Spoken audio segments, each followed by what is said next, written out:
సభాముఖంగా అడుగుతున్నాను. ఇంకా కొత్త నిబంధన పత్రికలు చెప్పాను కదా, అపోస్తుల కార్యాల నుండి అపోస్తుల సేవ ప్రారంభమైంది కదా. ఏ ఒక్క అపోస్తులుడైనా యేసు ప్రభు దగ్గరికి రండి మీకు కాళ్ళు ఇస్తాడు అని రాశాడా పత్రికల్లో? ఉందా మీ బైబిల్లో? ఏ పత్రికలోనైనా? పోనీ యేసు ప్రభు దగ్గరికి రండి మిమ్మల్ని ఆశీర్వదించి ధనవంతులు చేస్తాడు ఎక్కడైనా ఉందా అపోస్తుల బోధలో? ఒక్క రెఫరెన్స్. ఏ పత్రికలోనైనా, అపోస్తుల కార్యాలలో అపోస్తులు చేసిన బోధలోనైనా ఒక్క రెఫరెన్స్ నాకు చూపించండి. ఉందా? లేదు.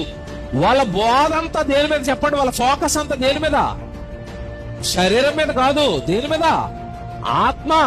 శరీరం కేవలం నిష్ప్రయోజనం, ఆత్మ ఉండిపోతుంది. 60-70 ఏళ్ల ఈ జీవితం కోసం ప్రభువుని కాదు నమ్మటం. దేనికోసం నమ్మాలో తెలుసా? నిత్య జీవం కోసం నమ్మండి, పరలోకం కోసం నమ్మండి, మీ పాపాలు కడుక్కోండి, తండ్రి పనిలో ఉండండి, వాక్యం నేర్చుకోండి, సేవ చేయండి, సజీవ యాగముగా మీ శరీరములు ఆయనకు సమర్పించండి, దేవుడి కోసం బ్రతకండి, సువార్త చెయ్యండి, ఆత్మను రక్షించండి. ఆ పనిలో మీ ఆత్మను రక్షించుకోండి. అపోస్తుల సేవలో, అపోస్తుల ప్రసంగాలలో శరీర సంబంధమైన ఆశలు ఏమైనా చూపించి ప్రభు దగ్గరికి రమ్మని ఒక్కసారి మాట్లాడారా? ప్రసంగంలో మాట్లాడారా? ఉందా? సభాముఖంగా అడుగుతున్నాడు. కొరింథీ పత్రికలో ఉందా? ఎఫెసీ పత్రికలో ఉందా? ఏ పత్రికలోనూ లేదా? లేదు. అంటే వాళ్ళు చెప్పిన సువార్త ఏ సువార్త చెప్పండి ఇప్పుడు?